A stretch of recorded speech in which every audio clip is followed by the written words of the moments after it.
Ra'i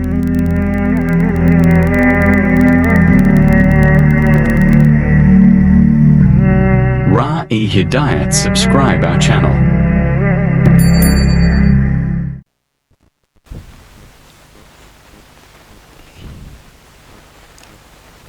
بسم الله الرحمن الرحيم.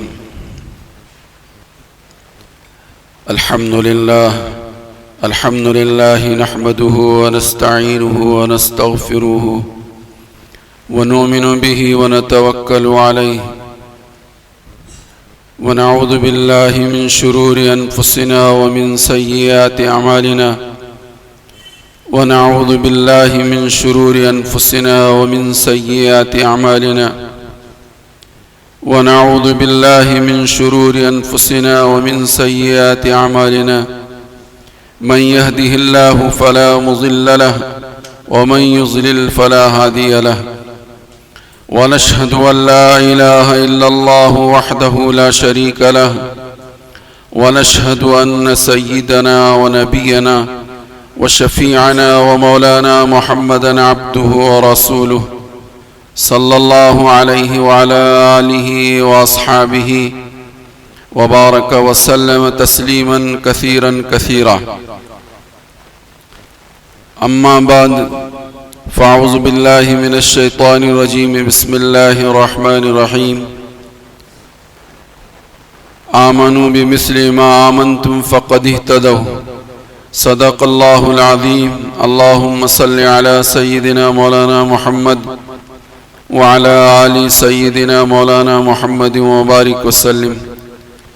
اللهم صل على سيدنا مولانا محمد وعلى آل سيدنا مولانا محمد وبارك وسلم. اللهم صل على سيدنا مولانا محمد وعلى آل سيدنا مولانا محمد وبارك وسلم. حدیث پاک کے اندر سرکار مدینہ محمد عربی صلی اللہ علیہ وآلہ وسلم نے ایک بات فرمائی، مثل اصحابی فی امتی کالملح فی الطعام، کہ میری امت میں میرے صحابہ کی مثال، میری امت میں میرے صحابہ کی مثال مانند نمک کی ہے کھانے میں نمک کی طرح سے میرے صحابہ کی مثال ہے. پھر حضور نے آگے فرمایا لا یصلح الطعام الا بالملح، کھانا مزاج کے مطابق طبیعت کے مطابق نہیں بن سکتا مگر نمک کے. کتنا ہی کھانا بہتر سے بہتر بنا ہے، اگر اس میں نمک طبیعت کے مطابق نہیں ڈالا گیا ہے تو پھر وہ کھانا بے مزہ ہو جاتا ہے. اسی طرح سے حضور علیہ السلام نے اس بات کے ذریعے سے امت کو یہ سمجھانے کی کوشش کی گئی ہے کہ میری اور آپ کی زندگی کوئی زندگی نہیں ہے جب تک کہ صحابہ کے رنگ میں اپنے آپ کو رنگنے کی ہم اور آپ اور ہر مسلمان کوشش نہ کرے. اس لیے بہت ضروری ہے مرد حضرات کو بھی اور ہماری مستورات کو بھی صحابہ کی زندگی کو خوب پڑھیں، صحابہ کی زندگی کا مطالعہ خوب کریں. ہمارے بزرگوں کو بھی اس وقت سب سے زیادہ جو فکر ہے وہ اس بات کی فکر ہے کہ جو طبقہ دین امت کا بہت مختصر سا طبقہ دین سے جڑا ہوا ہے وہ بھی علم سے، چاہے وہ فضائل کا علم ہو یا مسائل کا علم ہو، اس سے ناآشنا نابلد ہے.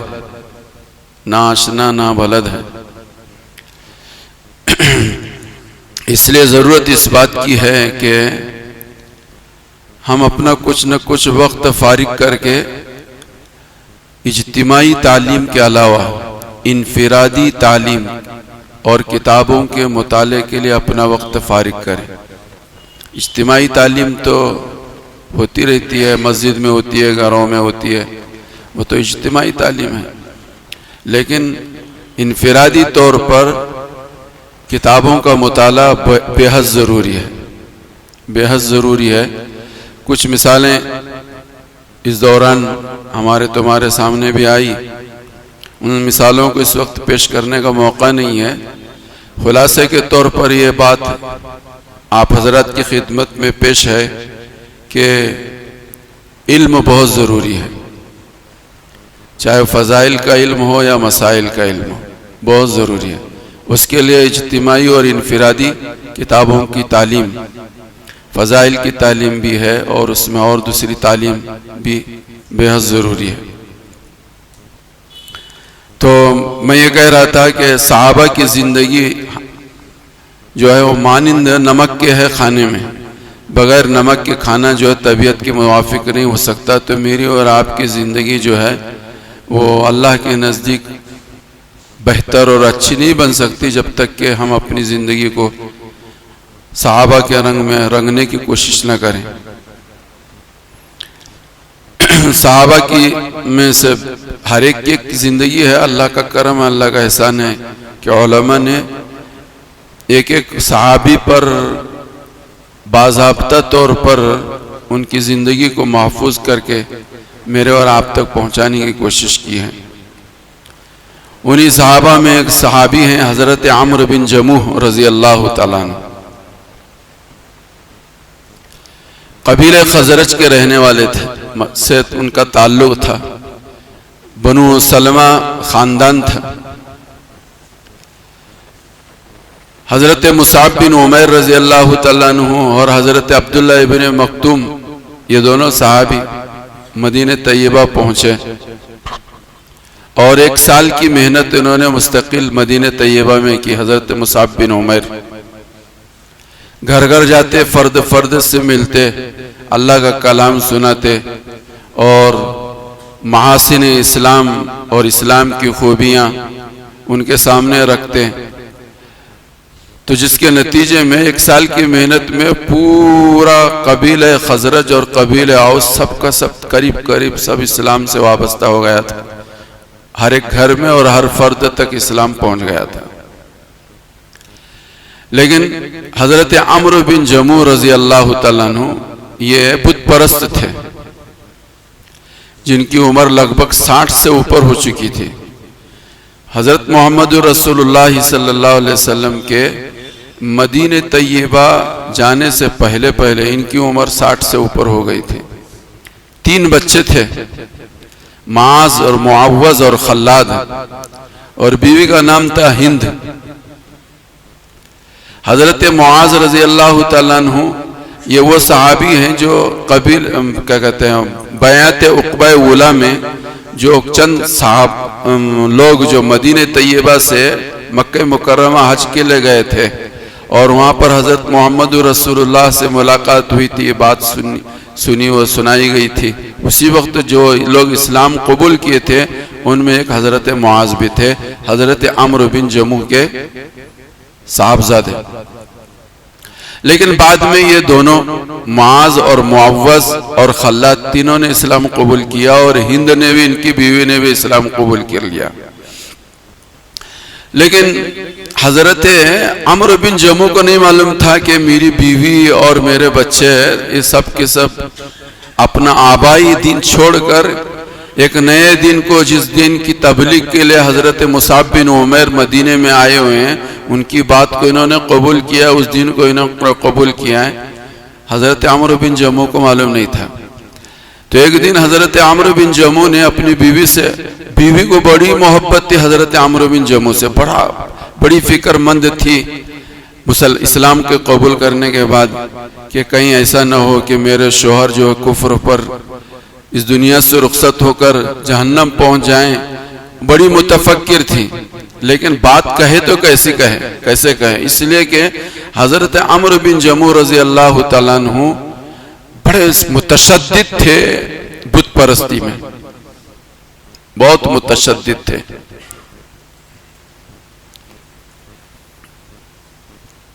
تو حضرت عمرو بن جموح نے ایک مرتبہ حضرت ہند سے، اپنی بیوی سے کہا کہ دیکھو مصعب بن عمیر یہاں حضرت محمد رسول اللہ کی طرف سے آئے ہوئے ہیں اور دین اسلام کی وہ تبلیغ کر رہے ہیں، کہ نظر رکھنا اپنے بچوں پر کہ کہیں ایسا نہ ہو کہ وہ ان کی مجلس میں جائیں، ان کی بات سنیں اور آبائی دین کو چھوڑ دیں۔ حضرت عمرو بن جموح نے کفر کی حالت میں اپنے بیوی سے کہا، تو حضرت ہند نے کہا کہ تمہارا بیٹا جو ہے معاذ جو ہے وہ ان کی مجلس میں گیا تھا، کچھ باتیں سن کر آیا ہے، کیا ہی بہتر ہو کہ ان کی بات ذرا تم سنو پہلے۔ تو حضرت عمرو بن جموع جو بہت ناراض ہو گئے، غصے سے آپ سے باہر ہو گئے۔ انہوں نے کہا کہ بیوی نے کہا کہ بات سنو ان کی، وہ اسلام وہ بے دین آپ کا آبا یا دین تو نہیں چھوڑے ہیں، ان کی بات سنو، وہ بات سن کر آئے، وہ بات سنو۔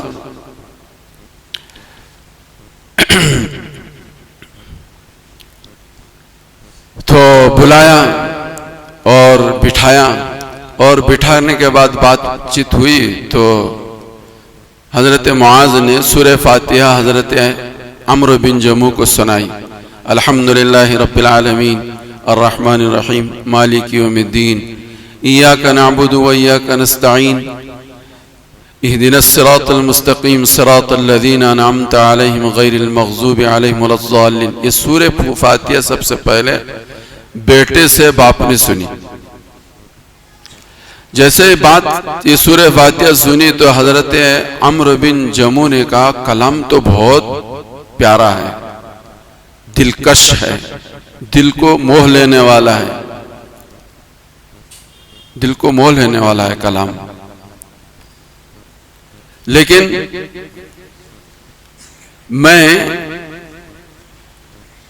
میں اپنے بت سے جب تک مشورہ نہیں کروں گا اس وقت تک تم سے کوئی حاتمی فیصلہ اپنا نہیں سناؤں گا، اپنا بیان نہیں دوں گا۔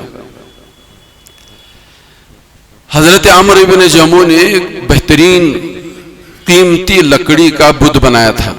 اس زمانے میں ہر گھر میں جو مکرم اور محترم ہوتا تھا، جس کا کوئی مقام قبیلے اور خاندان کے اندر ہوتا تھا، اس کا اپنا الگ ایک بت ہوتا تھا، اپنا الگ ایک بت ہوتا تھا۔ تو حضرت عمرو بن جموع نے ایک لکڑی کا بت بنایا تھا جس کو منات کہتے ہیں، وہ کہتے تھے منات کہتے تھے، اور روزانہ اس کو غسل بھی دیتے تھے اور اس سے خوشبو بھی لگاتے تھے، بڑی تعظیم کرتے تھے، اور اس بت کے نام پر جانور بھی ذبح کرتے تھے، اور بڑی عظمت۔ اور جب کوئی کٹھن مسئلہ ہوتا تھا اپنے آپ کو ان کے پناہ میں دیتے تھے اور ان سے مدد طلب کرتے تھے۔ حضرت عمرو بن جموع کی یہ زندگی تھی، 60 سال 65 سال کا زمانہ جو ہے وہ اسی بت کی پوجا پاٹ کرتے ہوئے، اس کا ادب اور اس کا احترام کرتے ہوئے یہ گزرا ہوا تھا۔ تو بیٹے سے اور اپنی بیوی سے کہا کہ دیکھو میں اپنے بت منات سے مشورہ کروں گا، جو وہ مشورہ دیں گے اسی کے مطابق کام کروں گا، اس کے خلاف تو ہرگز میں کام نہیں کر سکتا، ان سے مشورہ کروں گا۔ علماء نے یہ بات لکھی ہے کہ اس زمانے میں، اور آج بھی ہے، یہ آج بھی ہے، ہمارے یہاں نہیں ہے، کسی اور کے یہاں، اور ہمارے یہاں بھی کچھ نہ کچھ ہے، ہمارے یہاں بھی کچھ نہ کچھ ہے۔ ہمارے یہاں گھوڑے وڑے بنتے ہیں، مسلمانوں کے گھروں میں گھوڑے وڑے رکھے جاتے ہیں، اور اس طرح کی نہ صحیح نہ کسی درجے میں ہم بھی ان سے کچھ نہ کچھ امیدیں وابستہ کرتے ہیں، اور ان سے منتیں اور مرادیں ان کے سامنے رکھتے ہیں، اور وہ یہ عقیدہ اور یہ نظریہ رکھتے ہیں کہ ان کے ذریعے سے ہماری وہ سارے مسائل حل ہوں گے۔ تو حضرت عمرو بن جموع کے اس زمانے میں یہ سلسلہ تھا کہ جو آدمی جس بت کی پوجا کرتا تھا اس سے کچھ مشورہ لینا ہوتا تھا تو اس بت کے سامنے تعظیم و اکرام کے ساتھ کھڑا ہوتا تھا اور ان کے سامنے اپنی بات رکھتا تھا اور مشورہ طلب کرتا تھا۔ اس بت کے پیچھے ایک بوڑھی عورت کو کھڑا کر دیا جاتا تھا۔ ان کا یہ عقیدہ تھا کہ یہ بت ہم جو مشورہ لے رہے ہیں اس بوڑھی عورت کے دل میں یہ بت ڈالے گا، اور وہ بت جو ہے اس کو بیان کرے گا، وہ بوڑھیا جو ہے بیان کرے گی۔ وہ بوڑھیا جو بیان کرتی تھی گویا کہ اس بت نے اس بوڑھیا کے دل میں یہ بات ڈالی ہے، اور وہ بوڑھیا جو ہے وہ کہہ رہی ہے، وہ ترجمان ہے بت کی۔ یہ تصور تھا۔ ہمارے یہاں بھی مسلمانوں میں بھی تعویذ گنڈا جو کام کرتے ہیں ان کے یہاں بھی وہ کہتے ہیں کہ ہمارے بادشاہ سلامت آنے والے ہیں، اور وہ جو کہیں گے وہ کریں گے۔ تو معصوم بچے کو بٹھاتے ہیں تعویذ گنڈا کرنے والے کس کو بٹھاتے ہیں؟ تمہاری عمر کے لوگ بچوں کو نہیں بٹھاتے، وہ ایک نابالغ بچے کو بٹھاتے ہیں اور پوچھتے ہیں کہ کوئی نظر آ رہا ہے آپ کو؟ کوئی نظر آ رہا ہے آپ کو؟ ہاں نظر آ گیا۔ کیسی شکل کا ہے؟ ایسی شکل کا ہے۔ وہ کیا کہہ رہے ہیں؟ یہ کہہ رہے ہیں۔ وہ بچہ بڑے کو نہیں بٹھاتے، وہ چھوٹے بچے کو بٹھاتے، اس پر توجہ ڈالتے ہیں، وہ کچھ نہ کچھ اسے نظر آنے لگتا ہے بچے کو، اور کچھ نہ کچھ سنائی دینے لگتا ہے، وہ بچہ کہتا ہے اور وہ تعویذ والے جو ہیں وہ سب کام کرتے ہیں۔ تو اس زمانے میں یہ سلسلہ تھا کہ بت کے سامنے، بت کی پوجا کرنے والے جاتے تھے، ان کے سامنے اپنا مشورہ رکھتے تھے، وہ پیچھے بڑھیا کو کھڑا کرتے تھے، بڑھیا کے دل میں کچھ نہ کچھ بات آتی تھی، وہ بات کا آنا گویا کہ بت کی رائے سمجھی جاتی تھی۔ تو بہرحال حضرت عمرو بن جموح رضی اللہ تعالیٰ عنہ اسلام کی قبول کرنے سے پہلے ایک پیر سے معذور تھے، ایک پیر سے معذور تھے۔ صحیح پیر جو تھا ان کا، اس پیر پر وہ جا کر کھڑے ہو گئے اور اس بت کے سامنے انہوں نے اپنی ساری رائے جو لینی تھی وہ رکھی کہ محمد ابن عبداللہ نامی ایک شخص مکے میں پیدا ہوئے ہیں، انہوں نے نبوت کا دعویٰ کیا ہے، ان کی طرف سے نائب بن کر مصعب بن عمیر وہ ہمارے شہر کے اندر آئے ہیں، اور وہ چاہتے ہیں کہ ہم سب جو ہیں تمہاری پوجا پاٹ سے ہٹ جائیں، کٹ جائیں، تمہاری پوجا پاٹ سے ہٹ جائیں، کٹ جائیں۔ اس سلسلے میں تم سے رائے لینے کے لیے آیا ہوں۔ وہ کھڑے اس کی تعظیم جس طرح سے کرتے تھے کی انہوں نے، لیکن بڑھیا کے دل میں کوئی بات آئی نہیں۔ تو حضرت عمرو بن جموح کہتے ہیں کہ میرے ذہن میں یہ بات آئی کہ میرا بت جو ہے مجھ سے ناراض ہو گیا یہ رائے لینے کی وجہ سے۔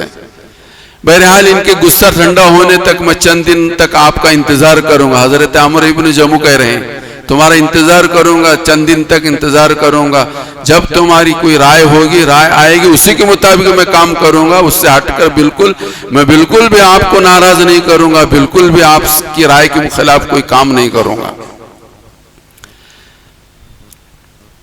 معاذ، معوذ اور خلاد، یہ تینوں بیٹے، اللہ کرے کہ ہم سب کو بھی ایسے بیٹے نصیب ہو جائیں، ہمارے بڑے کیسے ہوں، ہمارے چھوٹے کیسے ہوں، ایسے ہونے چاہیے۔ اور بیوی بھی کیسی ہے؟ بیوی بھی ایسی ہند، ایسی بیوی۔ تو حضرت عمرو بن جموح رضی اللہ تعالیٰ عنہ کو کوئی جواب ملا نہیں، تو واپس آ گئے انتظار میں کہ کوئی جواب ملے گا۔ اس دوران بچوں نے کام کیا کہ روزانہ رات کو حضرت عمرو بن جموح جو ہے وہ سو جایا کرتے تھے، تو حضرت معاذ اور معاذ کے ساتھی تھے حضرت کیا کہتے ہیں معاذ بن جبل، ایک معاذ تو ہے معاذ بن عمرو بن جموح اور ایک ہے معاذ بن جبل رضی اللہ تعالیٰ، ان دونوں کا کیا کہتے ہیں لنگوٹی یار تھے یہ دونوں کے سب متفکر ہو گئے۔ وہ چاہتے تھے کہ کسی طرح سے ہمارے باپ جو ہیں وہ اسلام سے مانوس ہو جائیں، ان کو یہ امید ہو چلی تھی کہ کچھ نہ کچھ کام بنے گا ہمارا۔ تو انہوں نے مشورہ کیا کہ کیا کرنا چاہیے، تو مشورہ کر کے انہوں نے کہا کہ جس بت کی پوجا کرتے ہیں یہ منات، رات میں ان کے عمرو بن جموح کے سو جانے کے بعد ان کو اٹھاؤ اس بت کو، اور بنو سلمہ کا جو کوڑا کرکٹ جہاں جسے کنڈ کہتے ہیں ہمارے، اس کنڈ میں لے جا کر ان کو پھینک دو۔ چنانچہ انہوں نے رات کی تنہائی میں اندھیرے میں یہ کام شروع کر دیا کہ حضرت معاذ بن عمرو بن جموح نے بھی اور حضرت معاذ بن جبل دونوں نے مل کر وہ بت جو تھا اس کو اٹھایا اور بنو سلمہ کے کنڈ کے اندر لے جا کر پھینک دیا۔ صبح اٹھے دیکھا کہ جہاں بت میں رکھتا ہوں پوجا پاٹ کے لیے وہاں تو بت ہے نہیں۔ بہت غصے میں آپے سے باہر ہو گئے اور لے دے شروع کر دی گھر والوں پر، اور بتاؤ ورنہ یوں کروں گا اور یوں کروں گا۔ انہوں نے سب نے لا علمی کا اظہار کیا، کیا نہیں ہمیں نہیں معلوم۔ تلاش کرتے کرتے حضرت عمرو بن جموح جب اس کنڈ پر پہنچے تو دیکھا کہ میری بت کی تو یہ گت کر دی ہے کہ جہاں پر پاخانہ اور یہ اور وہ گندی چیزیں جہاں پھینکی جاتی تھے وہاں میرا بت پڑا ہوا ہے۔ اٹھایا اس کو اور بہت اس کو غسل دیا اور خوشبو ملی اور پھر جہاں وہ بت خانہ ان کا تھا بنا ہوا تھا وہیں پر لا کر رکھ دیا. ایک دن پورا گزرا. پھر جب رات آئی تو پھر معاذ بن جبل نے اور حضرت معاذ بن عمرو نے، ان دونوں نے اور ان کے بھائیوں نے مل کر وہ پھر بت کو اٹھایا اور پھر اسی کنڈ میں لے جا کر پھینک دیا. اسی کنڈ میں لے جا کر پھینک دیا. دوسرے دن پھر تلاش کیا تو وہ اسی جگہ پایا بت کو اپنے. پھر نہلایا دلایا، خوشبو لگائی اور پھر اسے اپنے جگہ پر لا کر اس کو نصب کر دیا، بٹھا دیا. اور پھر 3 دن تک مستقل یہی ہوتا رہا. 3 دن تک یہی ہوتا رہا. چوتھے دن حضرت عمرو بن جموح بھی بہت غصے میں آپے سے باہر ہو گئے تھے.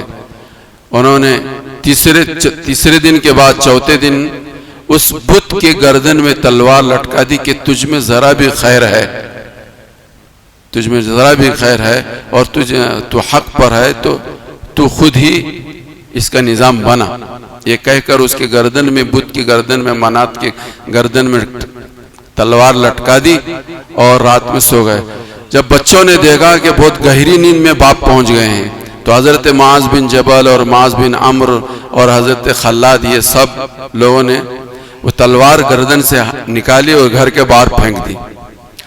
اور آج صرف اس بت کو نہیں بلکہ اس بت کے گردن میں ایک مرے ہوئے کتے کو لٹکا کر اس کنڈ میں لے جا کر پھینک دیا. کنڈ میں لے جا کر پھینک دیا. پھر جب چوتھے دن انہوں نے نیند سے بیدار ہوئے صبح کو دیکھا کہ بت ہے نہیں اور تلاش کیا تو دیکھا کہ اسی کنڈ میں ہے. اور آج کی صورتحال دیگر گوں ہے کہ ان کے گردن اس کے گردن میں، میرے بت کے گردن میں وہ جو تلوار جو لٹکائی ہوئی تھی وہ تو تلوار تو ہے ہی نہیں، کتا لٹکا ہوا ہے. تو اس وقت انہوں نے کہا کہ اگر تو معبود ہوتا تو تو اور تیرا اور یہ کتا گڑھے کے اندر ایسا گرا ہوا پڑا نہیں رہتا. ایمان دل میں اترنا شروع ہو گیا. ایمان دل میں اترنا شروع ہو گیا. اس کو کہتے ہیں حکمت عملی. آدمی ہر کام، ہر بات جو ہے وہ زبان کے ذریعے سے سامنے والے کے اندر پہنچاتا نہیں بلکہ کچھ نہ کچھ کرنا پڑتا ہے اس کے لیے. خالی تقریر سے بات دل میں نہیں اترتی، کچھ تدبیر بھی کرنی پڑتی ہے، کچھ تدبیر بھی کرنی پڑتی ہے. بسا اوقات بات سے بات دل میں اترتی نہیں، کچھ تدبیر ایسی کرنی پڑتی ہے کہ جس کے نتیجے میں آدمی کو یہ بات سمجھ میں آتی ہے. پھر حضرت عمرو بن جموح رضی اللہ تعالیٰ عنہ جو ہے انہوں نے اسلام کو قبول کر لیا اور حضرت معاذ بن عمرو اور حضرت معوذ بن عمرو اور خلاد بن عمرو یہ تینوں بھائی حضرت عمرو بن جموح رضی اللہ تعالیٰ عنہ کے تعلق سے سیرت نگاروں نے یہ بات لکھی ہے کہ بدر میں یہ شریک ہوئے نہیں شریک ہوئے اس میں اختلاف ہے. بدر میں شریک ہوئے یا نہیں شریک ہوئے اس میں اختلاف ہے. لیکن احد میں شریک ہوئے. حضرت عمرو بن جموح رضی اللہ تعالیٰ عنہ احد میں شریک ہوئے. حضور علیہ السلام نے جب اعلان فرمایا، احد کا اعلان فرمایا تو حضرت عمرو کے تینوں بیٹے حضرت معاذ، حضرت معوذ اور حضرت خلاد یہ تینوں کی تینوں تیاری میں لگے ہوئے ہیں اور باپ پریشان ہیں. اور باپ بھی چاہتے ہیں کہ میں بھی شریک ہوں. بچے کہتے ہیں، بچے کہہ رہے ہیں. اب ایک زمانہ تو وہ تھا کہ ایمان میں لانے کے لیے بیٹے کوشش کر رہے تھے. اب حضرت عمرو بن جموح جنگ میں جانے کے لیے بے چین ہیں اور بیٹے کہہ رہے ہیں کہ ابا جان آپ معذور ہیں، اللہ نے آپ کو معذور قرار دیا ہے. حضرت محمد رسول اللہ کے سامنے انہوں نے جا کر کہا کہ ہمارے ابا کیا کہتے ہیں معذور ہیں. تو عذر کو قبول کر لیا ان کے. لیکن حضرت معاذ کیا کہتے ہیں حضرت عمرو بن جموح حضور کی خدمت میں پہنچے اور حضور کی خدمت میں پہنچ کر حضور کے سامنے انہوں نے یہ بیان دیا کہ یا رسول اللہ میں اپنے لنگڑے پیر کے ذریعے سے جنت میں جانا چاہتا ہوں، معذور پیر کے ذریعے سے جنت میں جانا چاہتا ہوں، لیکن میرے بچے مجھے منع کر رہے ہیں. اللہ نے آپ کو معذور قرار دیا، آپ کے عذر کو قبول کیا ہے، آپ جنگ میں کام نہیں کر سکتے. لیکن یا رسول اللہ میری تمنا یہ ہے کہ میں لنگڑے پیر کے ذریعے سے لنگڑتے ہوئے میں جنت میں جاؤں. لنگڑتے ہوئے حضور نے حضرت عمرو بن جموح کے جذبات کو دیکھ کر حضرت محمد رسول اللہ صلی اللہ علیہ وسلم نے اجازت دی کہ ان کو چھوڑ دو، ان کے حال پہ جانا چاہتے ہیں. اور حضور نے بھی پیشن گوئی دی. مجھے ایسا لگتا ہے کہ ان کی جو تمنا ہے اللہم ارزقنی الشہادت، اللہ مجھے شہادت دے دے. لا تردونی الی اہلی خائبہ، اللہ مجھے مایوس بنا کر واپس میرے گھر کی طرف نہ لوٹا. انہیں حضرت عمرو بن جموح رضی اللہ تعالیٰ عنہ جانے سے پہلے ہی پوری مکمل یہ تمنا شہادت کی دعا مانگتے ہوئے جا رہے ہیں، اور یہ دعا کر رہے ہیں کہ اللہ مجھے نامراد بنا کر مجھے میرے گھر کی طرف واپس نہ لوٹا. اور بچے کہہ رہے ہیں کہ آپ مت جائیے، لیکن حضرت محمد رسول اللہ بھی کہہ رہے ہیں کہ آپ معذور ہیں، نہ جائیں، کوئی حرج کی بات نہیں. لیکن حضرت عمرو بن جموح یہ کہہ رہے ہیں کہ نہیں، میری تو تمنا یہ ہے کہ میں اپنے لنگڑے پیر کے ساتھ میں جنت میں جاؤں. چنانچہ روایتوں میں بات لکھی ہے کہ حضرت معاذ حضرت عمرو بن جموح کو رضی اللہ تعالیٰ عنہ کو حضور نے اجازت دی. خلاد بھی، معاذ بھی اور معوذ بھی، یہ تینوں بھی اور جو بیوی جو تھی ہند، ان کے بھائی ہیں حضرت عبداللہ بن عمرو بن حرام رضی اللہ تعالیٰ، بھائی بھی، یہ بھائی ہیں، یعنی حضرت عمرو بن جموح کے سالے ہیں. کون؟ حضرت عبداللہ بن عمرو بن حرام رضی اللہ تعالیٰ سالے ہیں.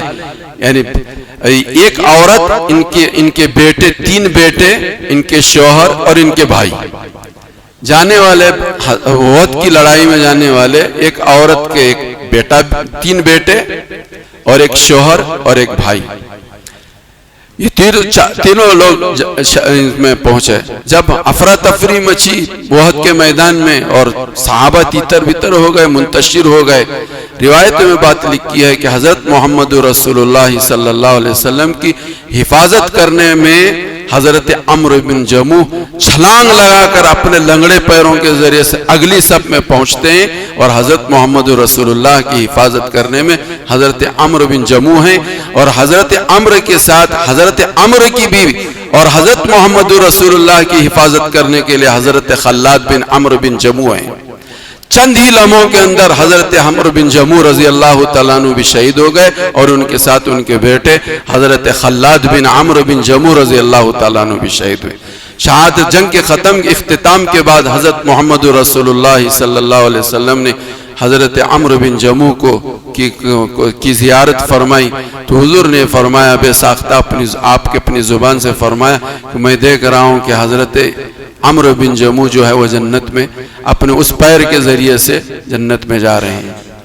روایت میں بات لکھی ہے کہ حضرت محمد رسول اللہ صلی اللہ علیہ وسلم نے جتنے نکاح کیے 2 سالوں کے اندر، پہلا سال ہجرت کا پہلا سال اور دوسرا سال، یہ جتنے 2 سالوں میں جتنے نکاح ہوئے ہیں، مثال کے طور پر حضرت عائشہ رضی اللہ تعالیٰ عنہ کا نکاح تو مکہ میں ہوا تھا لیکن رخصتی مدینے میں ہوئی. جتنے بھی ان 2 سالوں میں نکاح ہوئے ان سب کا ولیمہ جو ہے حضرت عمرو بن جموح رضی اللہ تعالیٰ عنہ نے کرا ہے. حضور کا نکاح حضور کا اور ولیمہ حضور کے نکاح کا کون کرا رہے ہیں؟ حضرت عمرو بن جموح رضی اللہ. بڑے سخی آدمی تھے. اسلام کے قبول کرنے کے بعد بہت ذوق تھا، بہت شوق تھا قرآن کریم کی تلاوت کا. بڑے سخی آدمی تھے. بنو سلمہ کے ایک سردار تھے جعد بن قیس. حضور علیہ السلام نے ایک مرتبہ پوچھا کہ تمہارے سردار کون؟ بنو سلمہ سے پوچھا تو انہوں نے کہا کہ جعد بن قیس ہے. جعد بن قیس تو بڑا بخیل آدمی ہے. اس سے زیادہ بری کوئی چیز نہیں کہ تمہارا سردار کوئی بخیل آدمی بنے. میں یہ چاہتا ہوں کہ تمہارا سردار جعد بن قیس کے بجائے آج سے عمرو بن جموح بنے.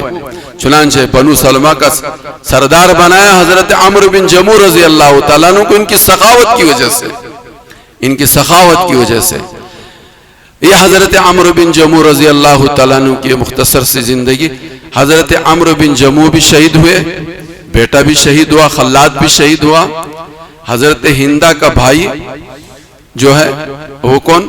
حضرت عمرو بن حضرت عبداللہ بن عمرو بن حرام رضی اللہ تعالیٰ، انہی کے بیٹے حضرت جابر بن عبداللہ، حضرت جابر بن عبداللہ، یعنی عبداللہ بن عمرو، جن کا قصہ ہم لوگ بار بار سنتے ہیں کہ خندق کے اندر جو دعوت کی تھی حضرت جابر رضی اللہ تعالیٰ عنہ، یہ وہی صحابی ہیں ان کے. یہ تو میرے بھائیو بزرگوں دوستو، یہ حضرات صحابہ کی مختصر تمہارے سامنے زندگی ہیں. ان کے جذبات کیا ہوتے تھے، ان کے احساسات کیا ہوتے تھے، ان کی تمنائیں کیا ہوتی تھی، کیا چاہتے تھے، انہوں نے اپنے آپ کو کس طرح سے اپنے آپ کو نچھاور کیا تھا حضرت محمد رسول اللہ صلی اللہ علیہ وسلم کے قدموں پر. خدا کرے کہ ہمارے اور آپ کے بھی ایسے جذبے بنے جیسے صحابہ کے جذبے تھے. اگر اتنے نہ بنے تو نہ بنے، کچھ نہ کچھ تو ایسے جذبے ہمارے تمہارے سامنے تمہارے ہونے چاہیے. اللہ مجھے بھی اور آپ کو بھی سب کو ان جذبات اور یہ تمناؤں کے ساتھ اپنی زندگی گزارنے کی توفیق عطا فرمائے. وآخر دعوانا ان الحمد للہ رب العالمین.